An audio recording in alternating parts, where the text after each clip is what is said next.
Now we will look at how a process can be created. A process can be created by a batch job. Similar kind of processes may be grouped together, and a batch of job or processes can be created. It may be created by interactive logon.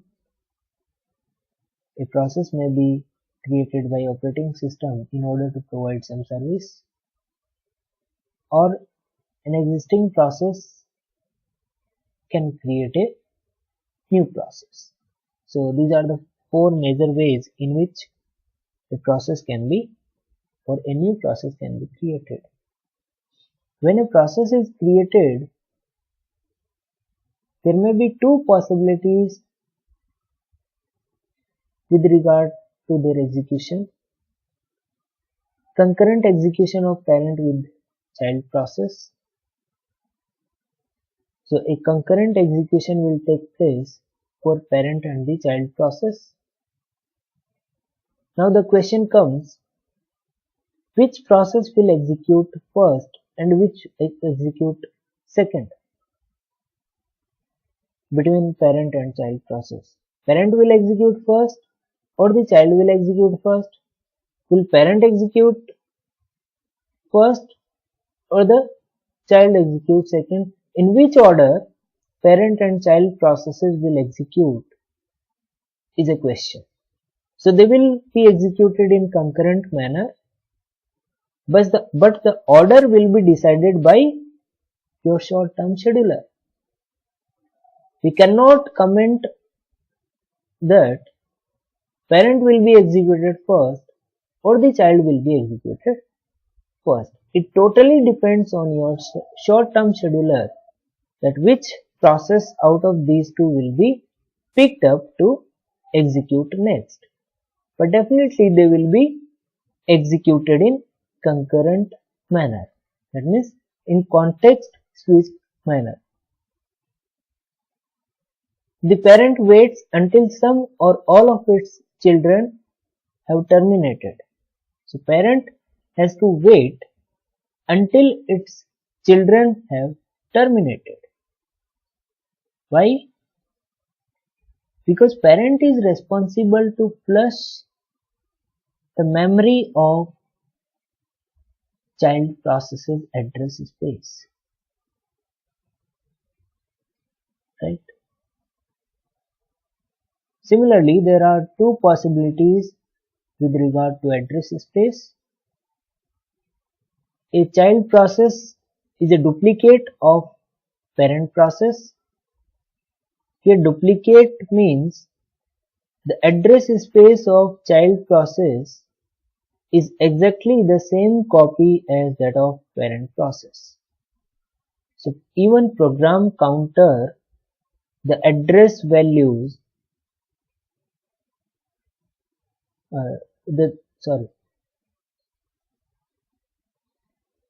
child process is a duplicate of the parent process.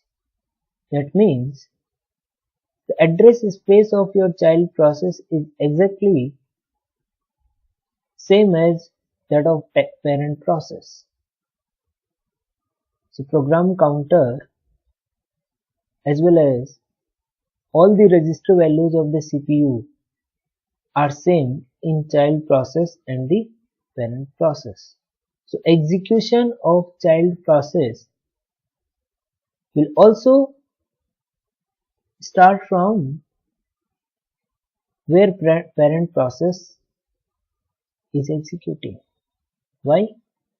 Because program counter value is also same in child process as of parent process. Because both address spaces are same. And second is the child process has a program loaded into it. So once the duplicate copy of your parent process is created, now you can load a new program into child process's address space, because our motto was not to create a duplicate copy. Our purpose was to create a new process which will be assigned some new task, which will be assigned some new job, right? So a child process was created with exact duplicate copy of the parent process, and then we will load a new program into address space of the child process. So this will create a new process in the system. Fork system call is used to create a new process, and it copy the original process's address space to the newly created process. Fork function returns two different values to parent process and newly created child process. Fork returns a 0 to the newly created child process and the process ID of the child process to the parent process. So once the fork function is executed, immediately a new process will be created, that is the child process. And if we talk about the parent process, the original process, in that original process, fork will return the PID of newly created process. And when we talk about the child process, the newly created process, fork returns 0 on successful creation. Very important to note, right? We will look at a simple program of fork. So here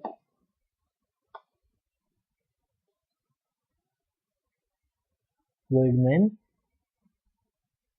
int PID. So PID is a variable of type integer. PID is equal to fork.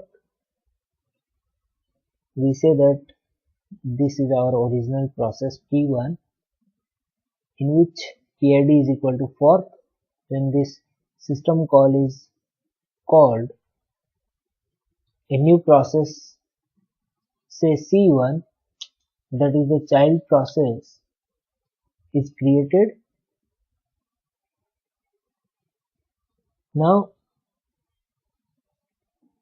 execution of P1 and C1 will be concurrent.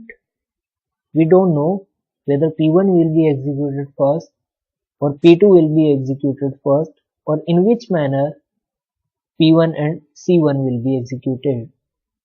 So suppose we consider that P1 is executed first, that is the parent process. So in parent process, PID is equal to fork. So fork will return the PID of newly created child process. So suppose that is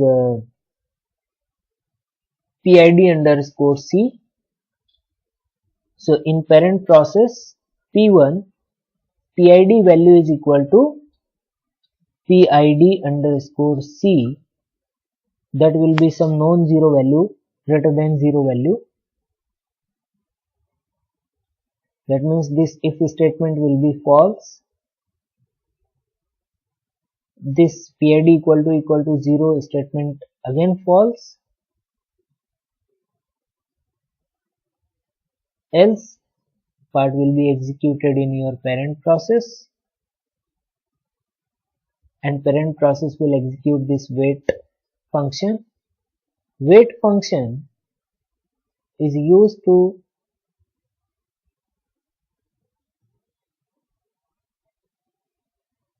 wait your parent process into this function until one of the child is completed, gets terminated, and your parent process will come out from this function when your parent process receives a terminate signal from the child process, which means your parent process will not be able to execute after this instruction until child process is terminated, right?